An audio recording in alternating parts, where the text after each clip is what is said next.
দিন মাননীয় ইন্দ্রনীল সেন মহাশয়ের কাছে চিঠি দেওয়ার পরে উনি ডেকে পাঠিয়েছিলেন রাত্রি 10টায়, আমি সকাল 10টায় গিয়েছিলাম। তখন আমার উপর ওনার সিএ অমিত সেন বা অমিত রায় এরকম একজন টাইটেলটা এক্স্যাক্টলি নাম মনে নেই, নামটা মনে আছে অমিত। উনি ইন্দ্রনীল সেনের মহাশয়ের কুকুরটাকে আমার উপর ছেড়ে দিয়েছিলেন। এছাড়াও আরো অনেক ঘটনা আছে। আমাকে এখান থেকে মারতে মারতে, ধাক্কা দিয়ে মারতে মারতে পিদির সামনে নিয়ে যাওয়া হয়। আমার বুকের পাঁজর ভেঙে গেছিল দুখানা। আমি রবীন্দ্র সদন চত্বর, এটা আমাদের দুর্গা মন্দির। এই দুর্গা মন্দিরে অনেক অপবিত্র কাজ হয়েছে। কে করেছেন আপনারা সবাই জানেন, মাননীয় পূর্বমন্ত্রী ইন্দ্রনীল সেন মহাশয়। এখানে জলসা বসতো, সেইখানে পবিত্রতা রক্ষা হয়নি। এখানে অনেক অনেক পার্থর গল্প আছে, তাদের হিস্ট্রিগুলো খতিয়ে দেখা হোক, তাদের নামগুলো আমরা জানি, আমরা আরো অনেক কিছু জানি। মাননীয় শিবাজী চট্টোপাধ্যায়ের ব্যাংক ব্যালেন্স খতিয়ে দেখা হোক।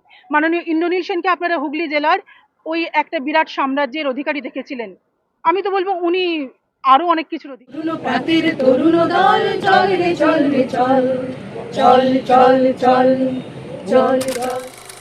কবি নজরুল ইসলাম জন্মগ্রহণ করেছেন, সেখানে তার মতো করেও আমরা বলতে পারি ভেঙেছে দুয়ার এসেছে জ্যোতির্ময়।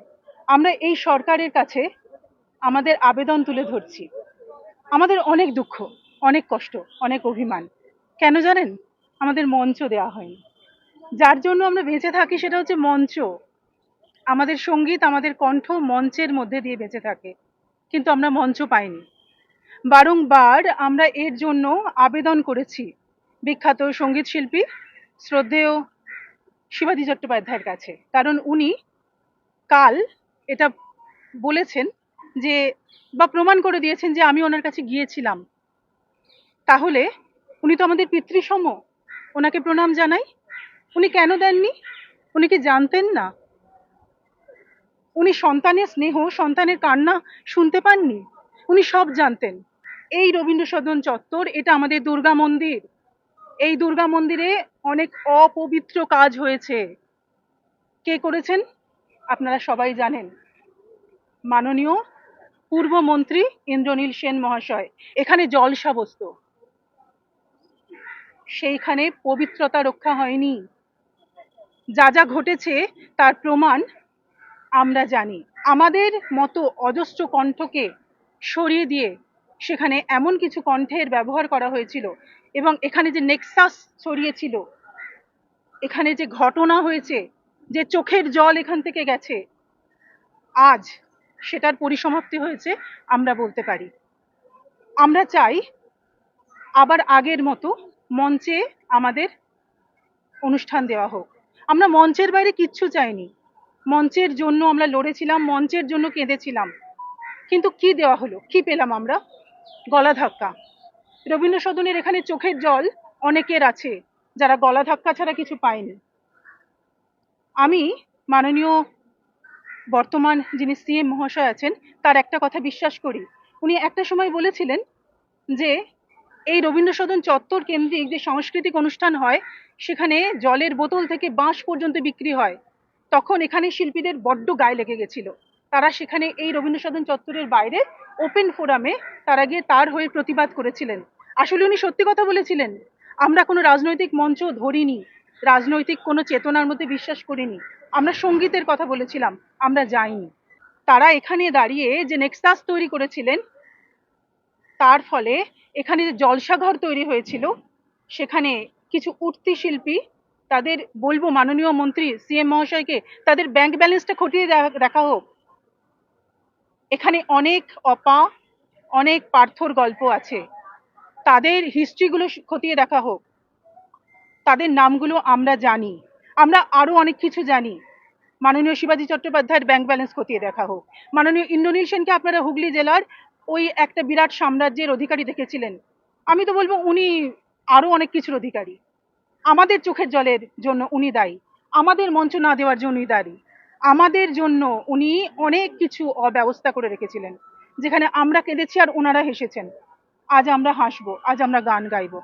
মাননীয় সিএম শুভেন্দু অধিকারী মহাশয়, আমাদের কোনো বিরোধ নেই কারোর প্রতি, আমরা শুধু গান গাইতে চাই। এই নেক্সাসে যে 20 থেকে 25 জনের মধ্যে শিল্পী আছে, তাদের নাম আমার কাছে আছে।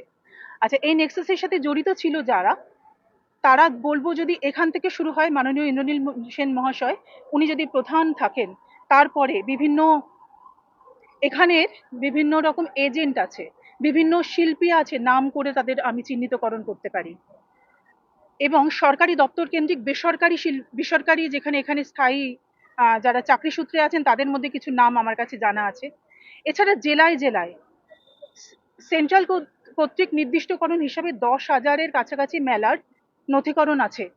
তার মধ্যে খুব নির্দিষ্ট মেলাতে যারা পরিবেশন করেছেন সেখানে কিন্তু জেলা কেন্দ্রিক যারা ছিলেন তারা কিন্তু ওখানকার ডিএম, ডিআইসিও এবং আরো এডিএম সবাই জড়িত, এবং ওখানকার এজেন্টরা। এটা শিল্পী কেনাবেচার একটা মাধ্যম হয়ে গেছিল, এবং যার মূল চক্রী কিং পিং ইন্দ্রনীল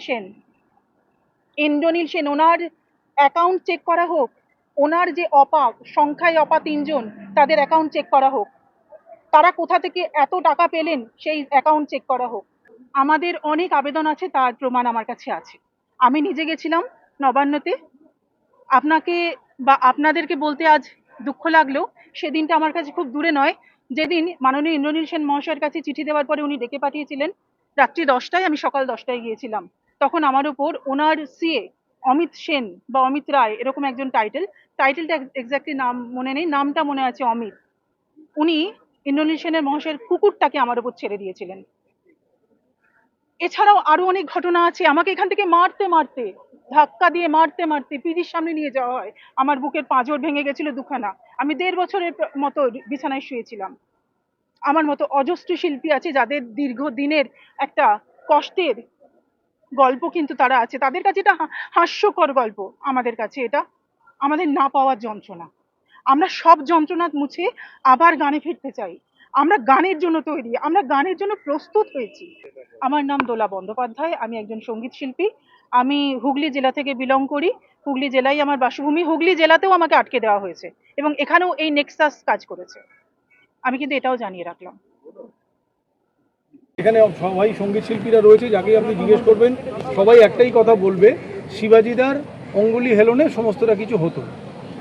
শিবাজিদার কৃপাধন্য হলে পরে, বা শিবাজিদার যারা খারাপভাবে বললে যারা চামচা আছে তাদের স্নেহধন্য হলে পরেই একমাত্র অ্যাপসের অনুষ্ঠান এবং অ্যাপসের অনুষ্ঠান হয়ে সরকারি অনুষ্ঠানে সুযোগ পাওয়া যেত, এবং তার মুহুর্মুহু প্রমাণ প্রচুর আমাদের কাছে রয়েছে। একটা 20-25 জনের শিল্পীদের একটা নেক্সাস ছিল, সেই শিল্পীরাই ঘুরে ঘুরে জলপাইগুড়ি থেকে শুরু করে শিলিগুড়ি হয়ে আলিপুরদুয়ার হয়ে কুচবিহার হয়ে সমগ্র পশ্চিমবঙ্গে তারাই শুধুমাত্র অনুষ্ঠান করে বেরিয়েছে, তার বাইরে অন্য কোনো যোগ্য শিল্পী সুযোগ পায়নি।